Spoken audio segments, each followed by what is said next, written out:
Hello students, welcome to the solutions of exercise 3.3 question 4 to question 6. So before I begin, I would like to tell you that I have already made a video on question 1 to question number 3 for the exercise. If you haven't watched it, it's better you watch it first and then come to this video. So let us continue now. So question number 4. The question says the performance of a student in first term and second term is given. यानी एक बच्चे के first term and second term के आपको marks दिए गए हैं different subjects में English, Hindi, maths, social science and science. You have to draw a double bar graph choosing appropriate scale and answer the questions. ठीक है, तो आपको एक ग्राफ बनाना है डबल बार ग्राफ एंड उसके बाद आपको उसी के बेसिस पे ये क्वेश्चंस जो हैं आपको आंसर करने हैं. So first thing is, before drawing a graph we need to choose the scale. So we'll choose the scale first. Now the numbers are 67, 72, 88, 81, 73, 95. तो ऐसी जब सिचुएशन हमारे पास होती है the best kind of scale, मतलब जैसे आपके नंबर्स हैं 7 भी है, 2 भी है, 8 भी आ रहा है, 1 भी है, मतलब almost all kinds of numbers हैं जो एंडिंग में आपके हैं. तो ऐसे वाले जो सिचुएशंस होते हैं उसके अंदर it is the best to choose a scale of 10. ठीक है, तो हम स्केल चूज़ कर लेंगे 10, that is 1 unit is equal to 10 marks. So we have chosen the scale. Now we will mark the graph. We'll show you the graph now. So this is the graph. The graph will look like this. क्या होगा आपका जो subjects है, ठीक है, subjects जो names होते हैं that we take on the x axis and उन subjects में जो marks हैं that we take on the y axis. Okay. Now these are the different subjects. The first one is for English, second for Hindi, third for maths, fourth science and fifth is social science. अब आपको क्या करना है बेटा कि जब आप marks यहाँ पे मार्क करना शुरू करोगे, जब आप ग्राफ बनाना शुरू करोगे तो सबसे पहले तो आप जाएंगे, आप देखेंगे कि एक जो सब्जेक्ट है आपका इंग्लिश, उसमें फर्स्ट टर्म के मार्क्स और सेकेंड टर्म दोनों के मार्क्स आप देख के आओगे. तो दोनों के मार्क्स क्या हैं 67 एंड 70. दोनों मार्क्स आपने नोट कर लिए. अब इंग्लिश के जो दोनों मार्क्स हैं वो इकट्ठे उनके दोनों के बार ग्राफ बनेंगे. ठीक है, 1 for the first term, second for the second term. और ये जो दोनों एक सब्जेक्ट के ग्राफ्स हैं, ठीक है, बार्स हैं, इन दोनों के बीच में बिल्कुल भी स्पेस नहीं होगा. ठीक है, तो सबसे पहले तो आपने एक स्पेस तो छोड़नी है जो आपका नॉर्मल होता है जब भी आप ग्राफ स्टार्ट करते हो. तो आफ्टर लीविंग दैट स्पेस आपके जो दो बार्स बनेंगे किसी भी पर्टिकुलर सब्जेक्ट के, वो दोनों बिना किसी स्पेसिंग के बनेंगे. ठीक है, तो आपने इंग्लिश के लिए बना लिया, जैसे आपको इंग्लिश के 67 और 70 थे तो ये 67 के लिए आपने ये ग्राफ बना लिया ग्रीन वाला, और पिंक वाला ग्राफ आपने बना लिया इसका सेकेंड टर्म के लिए 70 के लिए. नाउ चिल्ड्रन आपका आता है हिंदी. हिंदी से पहले आप क्या करोगे, एक स्पेस छोड़ोगे. सो you will leave a space over here, और उसके बाद आप हिंदी के दो जो बार्स बनेंगे आपके first term and second term, उसको बनाओगे without any spacing. Similarly you will do for maths, for science and for social science. तो जब भी आप डबल बार ग्राफ बनाते हो, all you have to take care और you have to keep in mind is that कि जो दो बार्स हैं जो साथ में बनेंगे वो सेम सब्जेक्ट के या सेम जो कुछ भी आपको सपोज़ गेम दिया गया है तो सेम गेम का परफॉर्मेंस सपोज़ फर्स्ट में या फिर सेकेंड टाइम में है, तो वो आपको जो भी दिया है एक ही टाइप की चीज़ के दो ग्राफ्स या दो बार्स आप कह सकते हो वो इकट्ठे बनेंगे, और बाकी के बार्स में जो डिफरेंट डिफरेंट चीज़ों के रिलेटेड हैं उनके बीच में एक एक स्पेस आप देंगे. अगर आप स्पेस दे देते हो फर्स्ट टर्म और सेकेंड टर्म में इंग्लिश में ही, ठीक है, तो वो आपका डबल बार ग्राफ फिर नहीं रह जाएगा, it will be a single bar graph. Now next thing that I want to tell is कि अब आपको मार्क जब करने हैं, मार्किंग्स करनी है, तो जैसे आपने स्केल लिया है 10 का, तो आपको कैसे पता चलेगा 67 कहाँ पर है. तो मैं आपको बताती हूँ. देखो एक स्केल है जैसे आपका, सो this is suppose this is 60 and this is 70. ठीक है, 60 और 70 के बीच में एक स्केल के अंदर 10 डिविजन्स होते हैं. मैंने ये मैग्नीफाई किया हुआ है. 1, ठीक है, 2, देन 3, 4, 5, 6, 7, 8 एंड 9. तो ये हो गए आपके डिविजन्स. ठीक है, 10 डिविजन्स हो गए 10 इक्वल पार्ट्स में. जब आप 9 बना देते हो तो वो 10 इक्वल पार्ट्स में डिवाइड हो जाता है. अब इसमें जो एक एक पार्ट है उसकी वैल्यू 1 है. तो आपका जो फर्स्ट वाला है दिस इज़ 61, जो सेकेंड है दैट इज़ 62, जो थर्ड है वो 63, देन 64, 65, 66 और ये वाला जो पॉइंट है दिस इज़ योर 67। तो इस तरह से आपने ये मार्किंग्स जो हैं वो ड्रॉ करने, जब आप इसको बार ग्राफ पे बनाओगे, sorry when you will draw it on the graph paper, आपको ये डिफरेंसेस बहुत ही इजीली मिल जाएंगे। कोई भी जो दो ब्लॉक्स होते हैं, जैसे दो सॉलिड लाइंस आपकी जो डार्क डार्क लाइंस होंगी, उनके बीच में आपको ये 10 डिविजन्स बहुत ही लाइट शेड में आपको ये मिल जाएंगे, ठीक है। So you will be able to mark it very very easily. तो इस तरीके से आपने ये मार्क करना है। तो once you have made the graph, then you will answer the questions based on the graph. तो आपका पहला क्वेश्चन क्या है, let us see. So first question is, in which subject has the child improved his performance the most? तो सबसे ज़्यादा किस में इम्प्रूव किया है, that you have to tell. तो कैसे करोगे आप इम्प्रूवमेंट, आपको पता होना चाहिए। एक आप कर सकते हो कि you just look at the graph, ठीक है। ग्राफ में देखो डिफरेंट सब्जेक्ट्स का कंपैरिजन दिया हुआ है। आप कंपैरिजन में क्या करो, हाइट का डिफरेंस देखो। जैसे ये आपका इंग्लिश के जो दो ग्राफ्स थे, जो दो बार्स थे, उनका डिफरेंस आपका इतना सा आया, ठीक है। You have to measure it. ये आप जब ड्रॉ कर लोगे ग्राफ, तो आप इसको स्केल की हेल्प से मेजर करोगे और आप ये नोट करोगे कितनी value I. Similarly you will do for Hindi, similarly for maths, ठीक है, for social science and also for science and for social science. तो आप देखोगे जो आपका ग्रीन और पिंक वाला जो बार्स हैं, उनके बीच में जो हाइट का डिफरेंस है आप देखोगे, और जिसमें भी आपको हाइट का डिफरेंस मैक्सिमम दिखाई दे रहा है, ठीक है, वहाँ वाली सिचुएशन में आप बोलोगे कि यहाँ मैक्सिमम मार्क्स का इम्प्रूवमेंट हुआ है। दूसरी चीज़ आपको क्या ध्यान रखनी है, जैसे आप ये हिंदी देखो, हिंदी के अंदर आप सेकेंड टर्म का ग्राफ और फर्स्ट टर्म का ग्राफ अगर देखो, तो सेकेंड वाले का ग्राफ नीचे है। तो मान लो अगर ये डिफरेंस ज़्यादा भी आ रहा है, तो वैसे सिचुएशन में भी, क्योंकि नीचे जा रहा है आपका सेकेंड टर्म, यानी कि जो डिक्रीज़ हुए हैं मार्क्स में वो हुआ है, तो वैसी सिचुएशन में आप इसको इम्प्रूवमेंट ही कंसिडर नहीं करोगे। This is not improvement, okay. क्योंकि सेकंड में आपने गंदा परफॉर्म किया है, फर्स्ट में अच्छा परफॉर्म किया था, कम मार्क्स हैं सेकंड में, तो ये आप इम्प्रूवमेंट की कैटेगरी में ही नहीं रखोगे, ठीक है। मैक्सिमम मार्क्स का फिर इम्प्रूवमेंट किस सब्जेक्ट में है, जब आप ये नोटिस करोगे, तो सबसे ज़्यादा हाइट का डिफरेंस जो है पिंक और ग्रीन बार्स में, that is in maths. That is why the subject in which the child has improved the maximum, that is maths. अब सेकेंड तरीका क्या है जिसमें आपको कोई एरर नहीं होगा, ठीक है, दैट इज़ दिस मेथड, कि आप क्या करो, देखो अभी यहाँ पे आपके पास सारे सब्जेक्ट्स के मार्क्स दिए हुए हैं, आप देखो कि मार्क्स में कितना कितना चेंज आया है। इंग्लिश के फर्स्ट टर्म और सेकंड टर्म के अंदर कितना डिफरेंस है, 67 और 70 में 3 मार्क्स का डिफरेंस है, ठीक है, 3 मार्क्स बढ़ गए हैं। हिंदी में देखो 72 से 65 हो गए, यानी 7 मार्क्स कम हो गए, तो इसलिए मैंने इसको -7 से डिनोट कर दिया है। उसके बाद आप देखिए मैथ्स का, तो 87 और 95 है, 88 एंड 95 है, तो इसमें 7 मार्क्स इम्प्रूव हो गए हैं। फिर 81 और 85 जो सोशल साइंस का है, इसमें आप देखो improvement is of 4 marks, and for social science the improvement is of only 2 marks. तो आप देखो यहाँ पे किस सब्जेक्ट में मैक्सिमम इम्प्रूवमेंट हुआ है, तो you can easily check out कि 7 जो मार्क्स हैं वो मैथ्स में बढ़े हैं, बाकी सब में 4, 2 या 3 बढ़े हैं, और हिंदी में तो डिक्रीज़ ही हो गए हैं। तो आपका जो सब्जेक्ट है मैथ्स, उसमें मैक्सिमम इम्प्रूवमेंट हुआ है परफॉर्मेंस में, ठीक है। अब आप देखिए second part of the question, in which subject is the improvement the least, improvement सबसे कम किस में हुई है, ठीक है। तो देखो अभी देखो मैक्सिमम आपने देख लिया 7 है, अब आपसे इम्प्रूवमेंट पूछा है तो आप इम्प्रूवमेंट देखो। हिंदी में तो इम्प्रूवमेंट ही नहीं हुआ है, तो हिंदी तो सीधे क्रॉस आउट हो गया। उसके बाद आप देखिए इंग्लिश में 3 मार्क्स का इम्प्रूवमेंट है, सोशल साइंस में 2 का, और साइंस में 4 मार्क्स का इम्प्रूवमेंट है। मैथ्स हमें ऑलरेडी पता है उसमें मैक्सिमम है, तो मिनिमम तो हो नहीं सकता। तो सोशल साइंस में आप देखेंगे कि इसमें जो है वो मिनिमम है, दैट इज़ 2 मार्क्स का है, ठीक है। तो इसलिए आपका जो आंसर हो जाएगा कि किस सब्जेक्ट में मिनिमम इम्प्रूवमेंट हुआ है, तो that will be your social science. Now children, अब आपका थर्ड पार्ट आप देखिए। थर्ड पार्ट के अंदर आपको लिखा हुआ है, has the performance gone down in any subject, क्या किसी सब्जेक्ट में परफॉर्मेंस नीचे भी गई है। तो यू कैन ईजिली सी कौन से वाले सब्जेक्ट में नीचे गई है। ऐसा सिर्फ एक सब्जेक्ट है, and that is your Hindi, ठीक है। तो हिंदी के अंदर आप देख सकते हो कि मार्क्स जो है 7 मार्क्स नीचे चले गए हैं।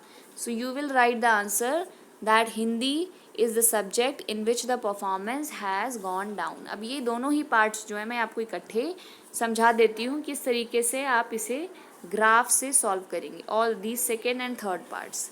तो किस में इम्प्रूवमेंट लीस्ट है बेटा, इसमें भी आपने क्या करना है, हाइट कंपेयर करनी है।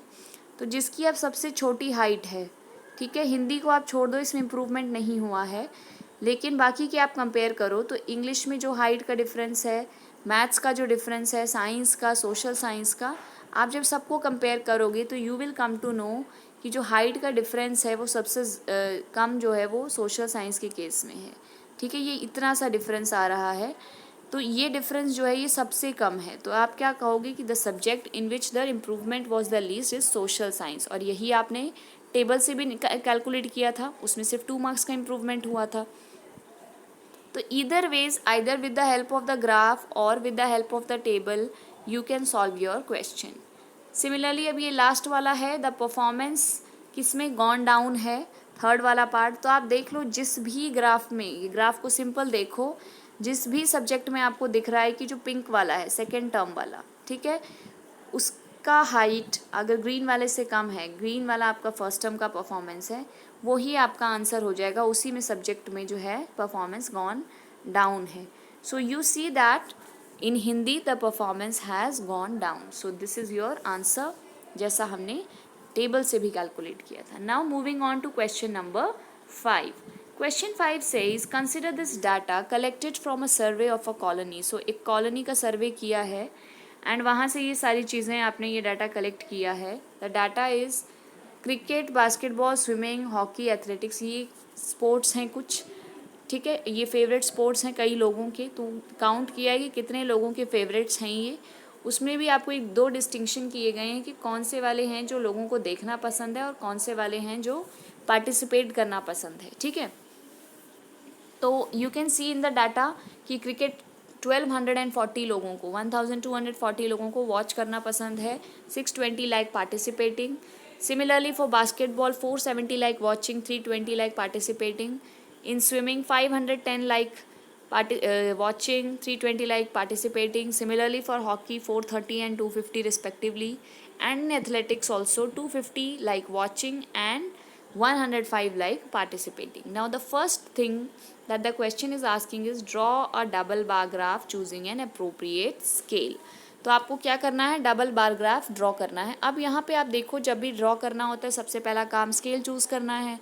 तो स्केल देखिए बेटा, आपकी जो सबसे छोटी वैल्यू दिस इज़ 105, सबसे बड़ी वैल्यू है 1240, ठीक है। तो आपका स्केल 10, 20, 30, 50 का नहीं होना चाहिए, आपका स्केल मिनिमम 100 का लेके आप चलिए, ठीक है। तो what you will choose, you will choose the scale of 100, ठीक है। स्केल ऑफ 100 जो है ये सिमिलर होता है स्केल ऑफ 10 के, इसमें जो एक एक वैल्यू होती है, जैसे आपका एक 100 है, ठीक है, सेकेंड वाली वैल्यू क्या होगी, दैट विल बी 200।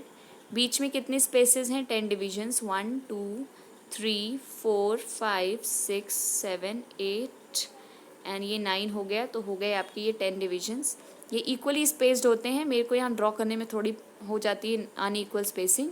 तो जब ये इक्वली स्पेस्ड होते हैं तो एक एक की जो वैल्यू हो जाती है, जैसे पहला आपका ये 100 है तो दूसरा ये हो जाएगा 110, तीसरा हो जाएगा 120, फिर ये 130, 140, ठीक है। एक एक स्केल जो है, एक एक वैल्यू जो है वो बढ़ती जाएगी, सिर्फ ऐसे ही जैसे आपका 1 2 3 बढ़ता था वैसे ये 10 20 30 40 50 करके बढ़ेगा, ठीक है। जैसे 1 था तो अब आगे 0 लग गया, अब ये 20 30 इस तरह से बढ़ रहा है।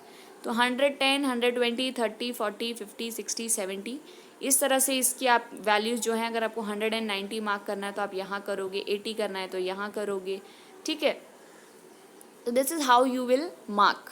तो इसीलिए हम स्केल किसका चूज़ करेंगे, will choose the scale of 100। Now आपके पास ये यहाँ पे एक है 105 भी है, तो 105 को कैसे मार्क करेंगे, 110 है आपके पास, ठीक है, यू हैव 110, यू हैव 100, ठीक है। अब इसके जो एकदम मिडल वाला पार्ट होगा, जो भी यहाँ सेंटर आता है वहाँ पे आप 105 को मार्क कर सकते हो। तो ये वाला जो स्केल है ये सबसे अप्रोप्रिएट स्केल है। आप स्केल किसका चूज़ कर लोगे, you will choose the scale of 100, ठीक है। अब आप क्या करें, इसको मार्क करेंगे हम।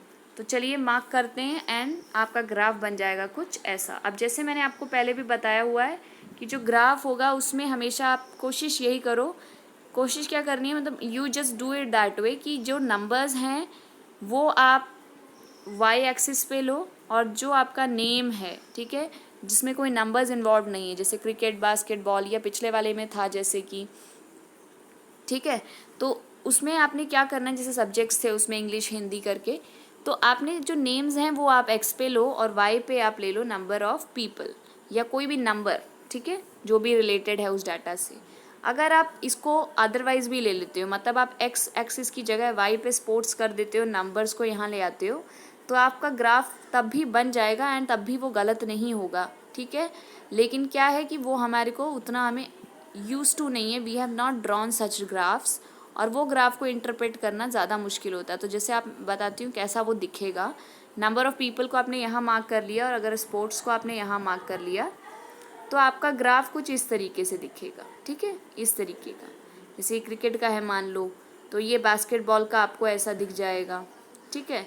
तो इस तरीके से ये ग्राफ आपको दिखाई देने स्टार्ट हो जाएगा, ठीक है। जैसे अभी आपको ये स्टैंडिंग दिख रहा है, ये आपको इस तरीके का दिखना शुरू हो जाएगा। तो you can draw it this way also, but I will suggest कि आपको जैसे मैंने यहाँ ड्रॉ करके शो किया है, you better draw it that way, क्योंकि वो ईजी टू अंडरस्टैंड होता है। अब हमने क्या किया, एक्स एक्सिस पे स्पोर्ट्स ले लिया, वाई एक्सिस पे नंबर ऑफ़ पीपल ले लिए। अब हमने क्या करना है, हर स्पोर्ट के परफॉर्मेंस जो हैं वॉचिंग एंड पार्टिसिपेशन के अकॉर्डिंग लोगों के हमने उसको इसके ऊपर रिप्रेजेंट करना है। तो क्रिकेट में है जैसे 1240 था, वॉचिंग एंड पार्टिसिपेशन वाले लोग थे कितने थे, दे वर 620। तो हम यही मार्क करेंगे यहाँ पे। तो आपको पहले मार्क करना है 1240। तो 1240 कैसे मार्क करोगे आप, तो आप क्या करोगे, जैसे आपका ये है 1200 और ये है 1300, जैसे आपने बनाया हुआ है ना ये सारे 100 200 ऐसे करके 1200 और 1300 के बीच का पार्ट अब मैं आपको थोड़ा बड़ा करके दिखा रही हूँ। तो 1200 है, ये 1300 है, ये जो फर्स्ट डिवीजन होगा दिस विल बी 1210, सेकेंड वाला होगा 1220, 1230, एंड ये जो होगा आपका फोर्थ वाला division that will be your 1240। तो ये इस तरीके से आप मार्क कर दोगे कि कहाँ है 1240, ठीक है। और इस तरीके से आप इसको यहाँ पे जो आपका बार ग्राफ है फिर उसकी हाइट आप उसी हिसाब से बना के and you will get the job done. उसके बाद आपने बनाना है क्रिकेट के ही लिए पार्टिसिपेटिंग का, ठीक है। तो आप क्या करोगे, अब क्रिकेट के लिए ही आपको बनाना है पार्टिसिपेटिंग वाला भी। तो what you will do is कि क्रिकेट के ही बगल आपने बनाना है बिना कोई स्पेस छोड़े, ठीक है। डबल बार ग्राफ में स्पेस नहीं होती है सेम चीज़ के लिए जब दो वैल्यूज़ होती हैं। जैसे क्रिकेट के लिए ही दो वैल्यूज़ हैं, ये एक वॉचिंग की एक पार्टिसिपेटिंग की, तो there is no space as you can see. और 620 था तो अब ये 600 है और 700 है, इस तरीके से मार्क होगा। ये 600 इज़ हियर, 700 इज़ हियर, ठीक है। ये first division is 610, second division will be 620। तो ये जो सेकेंड डिवीजन है वहाँ पे आप जितनी हाइट पहुँचती है वहाँ तक आप दूसरा बार ग्राफ जो है वो मार्क करके ड्रॉ कर लेंगे। अब उसके बाद अब ये क्रिकेट का हमारा काम ख़त्म हो गया। Now we have to talk about basketball. So बीच में आपने एक स्पेस छोड़ देनी है। तो ये स्पेस आपका शो करता है डिफरेंस कि ये पहले वाला जो ग्राफ था ये क्रिकेट का था, अब ये दूसरे किसी चीज़ का है, दूसरे किसी स्पोर्ट का है। तो आप अब बास्केटबॉल के लिए मार्क करेंगे। बास्केटबॉल की वैल्यूज़ क्या क्या थी, 470 एंड 320। तो 470 और 320, तो पहले 470 मार्क करना है आपको। तो 470 कहाँ पे आता है, 400 और 500 के बीच में आएगा ये, ठीक है। तो ये आपने ऐसे कर लिया। अब 400 का पहला डिवीजन क्या होगा, 410, फिर 420, उसके बाद 430, 440, 50, 60, 70। तो ये 470 मार्क हो जाएगा इस तरीके से। फिर उसके बाद 80, 90 है इसमें, पर हमें उसका काम नहीं है तो हम 470 ऐसे मार्क कर लेंगे। 320 भी आप सिमिलर फैशन में मार्क करोगे, कैसे, 300 और 400 के बीच में। तो यहाँ पे आपका 300 है, ये हो गया 310, ये हो जाएगा 320 जो सेकेंड डिवीज़न होगा, ठीक है। तो ये बहुत ही ईजी है आपको मार्क करना। सारे ही जितने भी पार्ट्स होंगे इसी तरीके से सेम आप सबको मार्क कर लोगे और सभी स्पोर्ट्स के लिए आप ग्राफ्स को यहाँ पे बना लोगे, ठीक है। तो जब आप बना लोगे तो कुछ ऐसा आपका ग्राफ दिखना शुरू हो जाएगा। अब एक और इम्पॉर्टेंट चीज़ क्या है कि आपके जो दो ग्राफ्स बन रहे हैं किसी भी एक पर्टिकुलर स्पोर्ट के, उनके आप कलर्स थोड़े अलग अलग रखो। जैसे वॉचिंग का है तो वॉचिंग का आपने ग्रीन रख दिया, तो पार्टिसिपेटिंग का आपने पिंक रख दिया। If you don't have colours then in place of colours आप एक को शेड कर दो, एक को अनशेडेड रख दो, ठीक है, with the help of your pencil. तो this is how you can represent. और जो ये डबल बार ग्राफ्स होते हैं, मैं यहाँ आपको एक बताना चाहूँगी कि कंपैरिजन के लिए होते हैं, ठीक है, कि उसी चीज़ में वॉचिंग में कितने हैं, पार्टिसिपेटिंग में कितने हैं। तो सेम ही चीज़ के डिफरेंट टाइम्स में या डिफरेंट चीज़ों से रिलेटेड कंपैरिजन के लिए हम डबल बार ग्राफ यूज़ करते हैं। अब हम आगे चलते हैं कि क्वेश्चन आपसे पूछा है फर्स्ट पार्ट के अंदर, what do you infer from the graph. Infer मतलब आप इससे क्या समझते हैं, what do you understand from the graph, और what meaning you draw from the graph.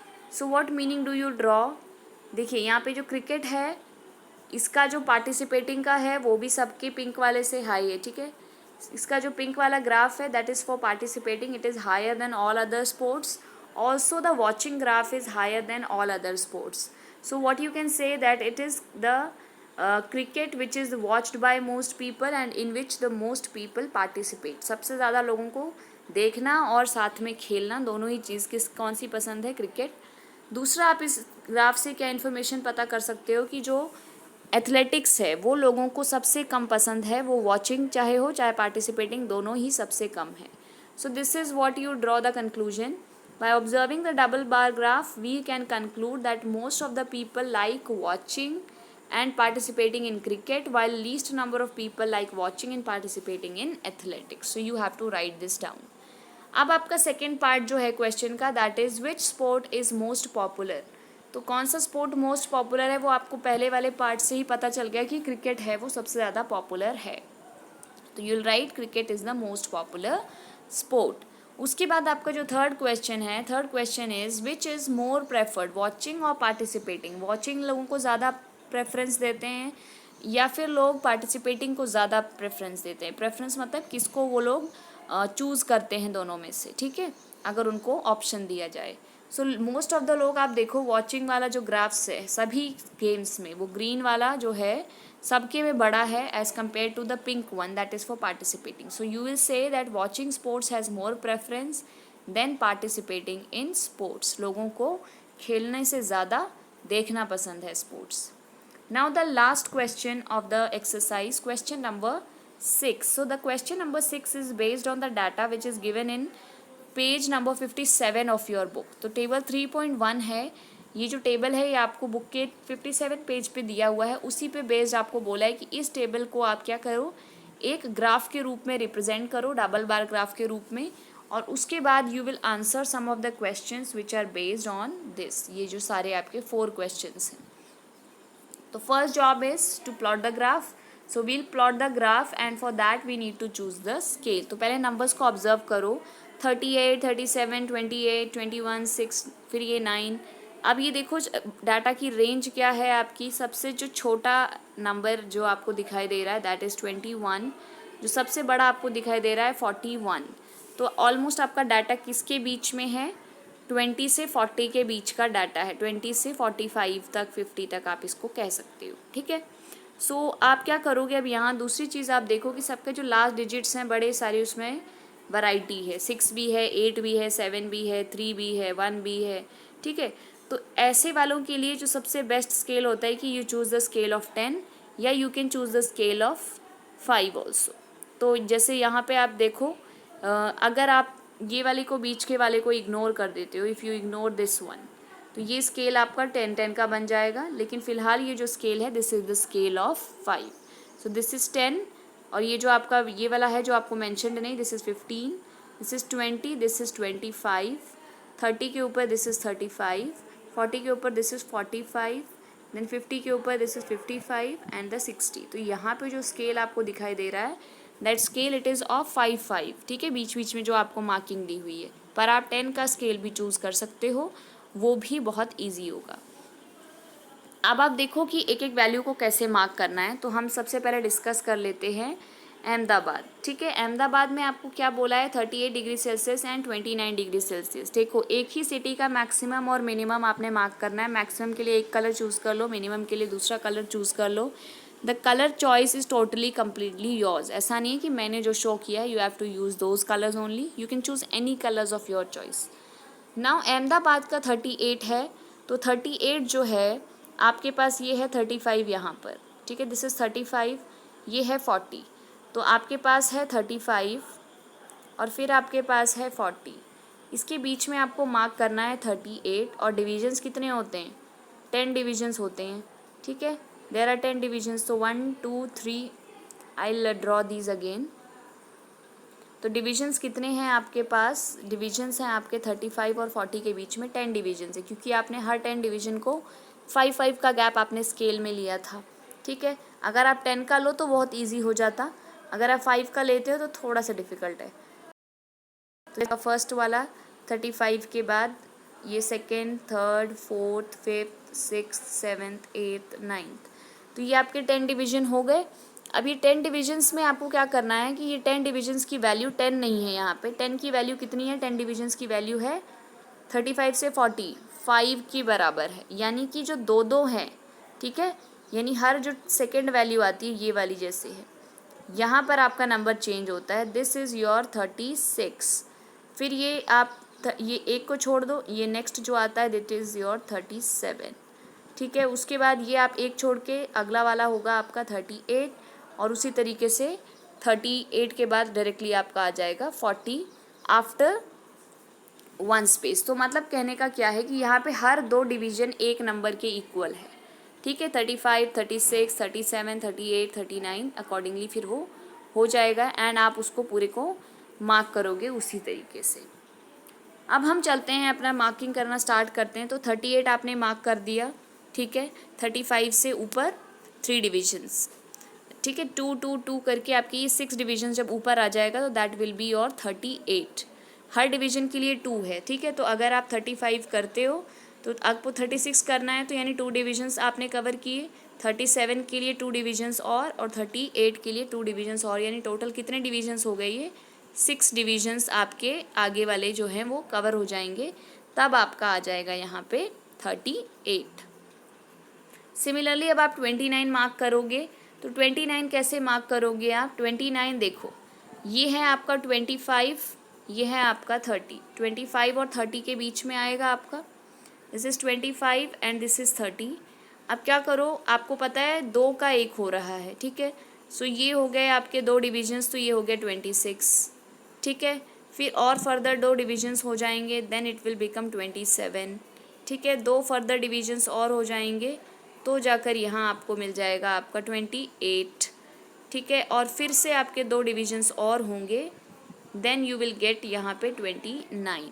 So this is how it will go. आपका डिवीजन कौन सा हो जाएगा फिर, 2 + 2 + 2 + 2, दैट इज़ 8th डिवीजन जो होगा आपका, ठीक है। द 8th डिवीजन 25 के बाद आप काउंट करते हो तो जो 8th नंबर का डिवीजन होगा दैट विल बी योर 29। अब आपका इसी तरीके से ये हो गया। सिमिलरली आपने सारे के सारे सॉल्व करने हैं एंड फिर आपका बार ग्राफ रेडी हो जाएगा। Now what you will do is, after the bar graph is ready, ठीक है, आपके सारे सिटीज़ का ये ग्राफ आ गया, then you will answer the questions based on this. तो first question is, which city has the largest difference of the minimum and maximum temperature on the given date, यानी आपको जो भी डेट दी गई थी वो डेट में, यानी जो आपको डाटा दिया हुआ है उसमें जो लार्जेस्ट डिफरेंस है मिनिमम और मैक्सिमम टेम्परेचर में वो किसका है, ठीक है, कौन सी सिटी है जिसके मैक्सिमम और मिनिमम में सबसे ज़्यादा डिफरेंस है। तो ये बिल्कुल वैसा ही क्वेश्चन है कि कौन से वाले के मार्क्स में सबसे ज़्यादा इम्प्रूवमेंट वाला जैसा क्वेश्चन था। तो what you have to do कि आपके पास दोनों है मिनिमम मैक्सिमम के ग्राफ, दोनों के बीच के हाइट का डिफरेंस देखो आप, हर एक के लिए you will observe the height difference, ठीक है, और उसको नोट डाउन करो with the help of your scale after drawing the bar graph. अब आप इसको देखो कि कौन सा वाला है जिसके अंदर जो है डिफरेंस मिनिमम है, वो फाइंड आउट करिए आप, ठीक है। आपसे क्वेश्चन में पूछा गया है कि किसका लार्जेस्ट डिफरेंस है, तो लार्जेस्ट डिफरेंस यानी जिसकी हाइट सबसे ज़्यादा है, that one you have to choose. अब यहाँ देखो आप, जम्मू वाले का ये आपको बहुत ही क्लियरली दिख रहा है कि सबसे ज़्यादा डिफरेंस है मैक्सिमम और मिनिमम के बीच में, हाइट का डिफरेंस, ठीक है। तो यही वो सिटी है जिसका मैक्सिमम जो है और मिनिमम का जो डिफरेंस है वो लार्जेस्ट डिफरेंस है। ये आप यहाँ से भी कर सकते हो, अगर आप टेबल से इसको सॉल्व करना चाहते हो तो आप डिफरेंस देखो, पहले वाले सिटी में 38 और 29, the difference is that of 9, ठीक है। फिर आप ये देखो 37 26, कितना डिफरेंस है 37 और 26 में, 11। उसके बाद आप देखिए 28 21 में, इसमें 7 का डिफरेंस है। 36 एंड 27 में 9 का डिफरेंस है। 38 28 में 10 का डिफरेंस है। उसके बाद 39 29 में भी 10 का डिफरेंस है, ठीक है। देन 41 26, यहाँ पे डिफरेंस आपको 15 का मिल जाएगा। और ये जो आपका मुंबई का डिफरेंस है, this is of 32 and 27, so this will be a difference of 5। तो आप यहाँ पे देखो सारे डिफरेंसेस आपको जो मिल गए हैं तो वो बिल्कुल वैसे हैं जैसे आपको ग्राफ में दिख रहा है कि जम्मू का 15 का डिफरेंस है। ग्राफ में भी आपको सबसे मैक्सिमम डिफरेंस उसी का दिख रहा है बाकी सारे वैल्यूज़ में से। तो your answer is the city which has the largest difference in minimum and maximum temperature, it is Jammu. Now the second part is which is the hottest city and which is the coldest city. सबसे hottest कौन सी है, सबसे coldest कौन सी है। तो एक तो आप ये डाटा देख के बता सकते हो किसका सबसे ज़्यादा है किसका सबसे कम है। दूसरा आप यहाँ पे सिंपली ग्राफ को नोटिस करो, सबकी मैक्सिमम टेम्परेचर्स की हाइट देखिए। आप सबसे पहला काम क्या करना है आपने, सबके मैक्सिमम टेम्परेचर्स की हाइट देखो, यानी जो ग्रीन वाला बार ग्राफ है सभी के लिए वो ऑब्जर्व करो। तो अब देखो सबसे ज़्यादा हाइट इस वाले की आ रही है, ठीक है, ये सबसे ऊपर है। और ये कौन से सिटी का है, दिस इज़ फॉर जम्मू। तो आप क्या कहोगे कि किसका टेम्परेचर सबसे ज़्यादा है, जम्मू का, यानी हॉटेस्ट सिटी कौन सी हो गई, जम्मू। तो ये बन गई आपकी हॉटेस्ट सिटी, ठीक है। उसके बाद आपसे पूछा है कोल्डेस्ट सिटी। कोल्डेस्ट सिटी आपकी वो होगी जिसका जो पिंक वाला ग्राफ है वो सबसे छोटा होगा। अब पिंक वाला ग्राफ देखो किसका सबसे छोटा है, तो सबसे सबसे स्मॉल इसी का है, बैंगलोर का, ठीक है। सबका इससे ऊपर हाइट है, इससे नीचे किसी की भी हाइट नहीं है, बाकी सबकी इससे ऊपर हाइट है। सो आप यहाँ क्या कहोगे कि बैंगलोर जो है it is the coldest city. तो ये हो गया आपका second part of the question कि which is the hottest city Jammu and which is the coldest city it is Bangalore, ठीक है। रियल लाइफ में बिल्कुल इसका ऑपोजिट होता है, जम्मू कोल्डेस्ट हो सकता है, बैंगलोर हॉटेस्ट हो सकता है, लेकिन फ़िलहाल जो आपको डाटा दिया है उसमें क्या है, ऑपोजिट है। अब आप थर्ड पार्ट देखिए, name 2 cities where maximum temperature of one was less than the minimum temperature of the other. यानी आपको ऐसे पेयर्स बताने हैं सिटीज़ के जिनके जो डिफरेंस है, जिनका जो मैक्सिमम टेम्परेचर है एक सिटी का वो अगले सिटी के मिनिमम टेम्परेचर से भी कम है। यानी कि सपोज़ करिए मैं आपको एक इमेजिनरी सिचुएशन बताती हूँ कि जैसे आपके पास कोई सिटी है सपोज़ एक्स और एक दूसरी सिटी है वाई। तो एक्स सिटी का आपके पास मैक्सिमम और मिनिमम दोनों टेम्परेचर्स हैं, ठीक है। मैंने बोला इसका एक्स का मैक्सिमम था 20 और मिनिमम था 13 और साथ में मैं 15, और वाई का सपोज़ करिए कि मैक्सिमम था 40 और मिनिमम था 25। तो अब आप देखो इसमें एक्स और वाई की खासियत क्या है कि एक्स का जो मैक्सिमम है वो वाई के मिनिमम से भी छोटा है, ठीक है। तो आपको जो डाटा दिया गया है उसमें से ऐसी ही सिटीज़ आपको फाइंड आउट करनी है, ऐसे ही पेयर्स फाइंड करने सिटीज़ के, 2 सिटीज़ के, ठीक है, जिनका मैक्सिमम टेम्परेचर अगले वाले की मिनिमम टेम्परेचर से कम है, ठीक है। ऐसे ऐसे पेयर्स आपको फाइंड आउट करने हैं। सो लेट अस फाइंड आउट। तो हम चलते हैं अपने पिछले वाले पे ही फिर से। So you have the graph with you and you see here कि जो सिटी है आपकी बैंगलोर को देखिए, और आप देखिए यहाँ पे मैं इसको सारे को इरेज कर देती हूँ। Now you look at the cities, you look at Bangalore, ठीक है। बैंगलोर को देखो और उसके बाद आप देखिए जयपुर को देखिए, ठीक है। This is your Jaipur. Bangalore का जो आप देख रहे हो मैक्सिमम टेम्परेचर वो यहाँ आ रखा है, ठीक है। जयपुर का यहाँ है। अब बैंगलोर का जो मिनिमम है वो यहाँ है और इसका जो मिनिमम है जयपुर का वो यहाँ पे है। तो जयपुर का जो मिनिमम है बैंगलोर के मैक्सिमम से भी वो ज़्यादा है। अगर आप ये डाटा को रीड करो तो आपको और भी क्लियर होगा। जैसे ये जयपुर के टेम्परेचर्स दिए हैं आपको 39 एंड 29, और फिर आपको बैंगलोर के दिए हैं 28 एंड 21, ठीक है। तो आप देखो बैंगलोर का मैक्सिमम कितना है 28, जयपुर का मिनिमम कितना है 29। तो इसका मैक्सिमम भी जो है वो जयपुर के मिनिमम से छोटा है। तो आपका पहला पेयर क्या बन गया, बैंगलोर एंड जयपुर, ठीक है। What is the first pair, that is Bangalore and Jaipur, और दूसरा इसी तरीके से बन जाएगा Bangalore and Ahmedabad. So let us check क्या बन रहा है। So here you see this is Bangalore आपका दूसरा क्या था, अहमदाबाद। सो अहमदाबाद के अंदर आप देखिए जो इसका मिनिमम टेम्परेचर है, again it is 29 degree Celsius जैसा जयपुर का था, और ये बेंगलोर से मैक्सिमम जो है बेंगलोर का उससे भी ये कम है। तो आपका जो दूसरा पेयरिंग बन जाता है that is of Ahmedabad and Bangalore. So you have 2 pairs of cities, 2 cities आपके पास हैं pairs, Bangalore and Jaipur, Bangalore and Ahmedabad, जिनके लिए मैक्सिमम टेम्परेचर एक सिटी का अगले सिटी के मिनिमम टेम्परेचर से भी कम है। अब लास्ट पार्ट है क्वेश्चन का, name the city which has the least difference between its minimum and maximum temperature. यानी कि जैसे आपने पहले वाले में निकाला था largest difference in minimum and maximum temperatures, अब सबसे कम डिफरेंस वाली कौन सी है। तो आप एक तो इसको कर सकते हो simply by looking at the graph, दूसरा आप कर सकते हो by simply looking at the data and जो हमने वैल्यूज़ लिखी थी। ठीक है, तो आपको देखना है, सबसे पहले हम ग्राफ से करने की कोशिश करते हैं। तो यहाँ पे देखिए सबसे ज़्यादा डिफरेंस तो भाई जम्मू का था। ठीक है, ये तो आपका क्रॉस हो गया। उसके बाद आप ये वाला देखो, मुंबई का डिफरेंस इतना सा है, बाकी सबका डिफरेंस इतना लंबा लंबा सा आ रहा है। ठीक है, इतना इतना आ रहा है, लेकिन मुंबई का देखो इतना छोटा सा है। तो मिनिमम और मैक्सिमम में सबसे कम जो डिफरेंस है वो किस सिटी का है, दैट इज़ ऑफ मुंबई। ठीक है, अब हम क्या करते हैं, इसको चेक भी कर सकते हैं। तो हमने सारी वैल्यूज़ यहाँ पे निकाली थी डिफरेंस की। सो पहले वाले का डिफरेंस था 9, दूसरे वाले का इट वाज 11, थर्ड का इट वाज 7, उसके बाद ये था 9, then this one was 10, this one was also 10, और ये 15 था जम्मू, और मुंबई का था आपके पास 5। तो आप यहाँ डाटा से भी आप देख सकते हो कि जो सबसे कम जो डिफरेंस है वो आपका मुंबई का है। ठीक है, तो इसलिए आप चाहे ग्राफ देख लो और चाहे टेबल देख लो, दोनों से ही आप बता सकते हो कि किसका डिफरेंस सबसे लीस्ट है, and then you can answer the question. So the answer is Mumbai has the least difference between its minimum and maximum temperatures. So that was all.